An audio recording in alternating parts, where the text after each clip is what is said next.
ನನಗೆ ನಿನ್ನೆ ದಿನ ಘೋಷಣೆ ಏನು ಮಾಡಿದ್ದಾರೆ ಅವ್ರಿಗೆ ಅಭಿನಂದಿಸ್ತೀನಿ. ಮಂಡ್ಯ ಜಿಲ್ಲೆಗೆ ಅವ್ರು ಕೊಟ್ಟಿರತಕ್ಕಂಥ ಒಂದು ಕಾರ್ಯಕ್ರಮ ಅದು, ಮಂಡ್ಯ ಜಿಲ್ಲೆ ಕೊಡ್ತೀವಿ ಅಂತೇಳಿ.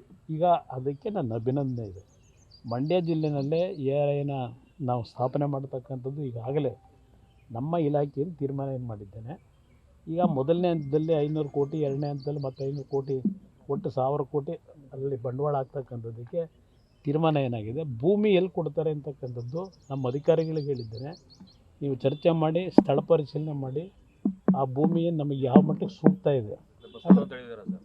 ನಾನು ಹೇಳಿದ ನಾನು ಪ್ರಶ್ನೆ ಆ ಜಾಗ ಈ ಜಾಗ ಅಲ್ಲ, ಒಟ್ಟಾರೆ ನನಗೆ ಇನ್ಫ್ರಾಸ್ಟ್ರಕ್ಚರ್ ಡೆವಲಪ್ಮೆಂಟ್ ಮಾಡಿ ಉತ್ತಮವಾದ ರೀತಿಯಲ್ಲಿ ಸೌಕರ್ಯ ಕೊಡಬೇಕು ಅವರು. KDBಯಿಂದ ಇಲ್ಲಿ ಯಾರೋ ಹೇಳಿದ ತಕ್ಷಣ ಅದಾಗೋದಿಲ್ಲ. KDBಯಿಂದ ಅದು ಏನು ಮಾಡಬೇಕಾಗ್ತದೆ, ಒಂದು ಬಡಾವಣೆ ನಿರ್ಮಾಣ, ಅದು ಇಂಡಸ್ಟ್ರಿಯಲ್ ಪಾರ್ಕ್ನ.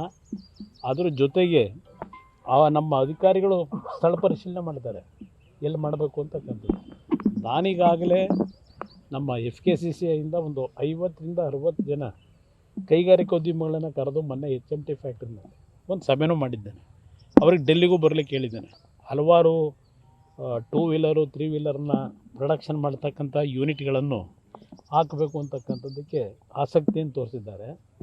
ಅದನ್ನು ಸಹ ಈ ARIನ ಒಂದು ಟೆಸ್ಟಿಂಗ್ ಏಜೆನ್ಸಿ ಏನಿದೆ, ಈಗ ನಮ್ಮಲ್ಲಿ ಪ್ರೊಡಕ್ಷನ್ ಮಾಡ್ತಾ ಇರ್ತಕ್ಕಂಥದ್ದೆಲ್ಲ ಪೂನಾಗೋ ತಮಿಳ್ನಾಡಿಗೋ ಹೋಗಿ ಸರ್ಟಿಫಿಕೇಟ್ ತರಬೇಕು. ಹಲವಾರು ರೀತಿಯ ಸಮಸ್ಯೆಗಳನ್ನು ಇಲ್ಲಿಯ ಒಂದು ಮ್ಯಾನುಫ್ಯಾಕ್ಚರರ್ಸ್ ಏನು ಅನುಭವಿಸ್ತಾ ಇದ್ದಾರೆ, ಅದೆಲ್ಲ ಸುದೀರ್ಘವಾಗಿ ಚರ್ಚೆ ಮಾಡಿದ್ದೀವಿ. ಅದಕ್ಕೆ ಒಂದು ದೊಡ್ಡ ಮಟ್ಟದಲ್ಲಿ ಏನು ಮಾಡಬೇಕು ಅಂತಕ್ಕಂಥ ಚಿಂತನೆ ಪ್ರಾರಂಭಿಕ ಅಂತ ಶುರು ಮಾಡಿದ್ದೇವೆ. ಇಲ್ಲಿ ಯಾವ ಥರ ತರಬೇಕು ಅಂತಕ್ಕಂಥದ್ದು. ನನಗೆ ಯಾರನ್ನು ಮೆಚ್ಚಿಸಲಿಕ್ಕೆ ಇದೆಲ್ಲ ನಾನು ಈ ಒಂದು ಯೋಜನೆಗಳಿಗೆ ನಾನು ಚಾಲನೆ ಕೊಟ್ಟಿಲ್ಲ. ನನ್ನ ಋಣ ತೀರಿಸಬೇಕು, ನನ್ನ ಕರ್ತವ್ಯ ಮಾಡಬೇಕು. ಆ ಕರ್ತವ್ಯ ಮಾಡ್ತಕ್ಕಂಥ ನಿಟ್ಟಿನಲ್ಲಿ ಪ್ರಾಮಾಣಿಕವಾಗಿ ಜಿಲ್ಲೆಯ ಜನ ನನ್ನ ಮೇಲೆ ವಿಶ್ವಾಸ ಇಟ್ಟಿದ್ದರು.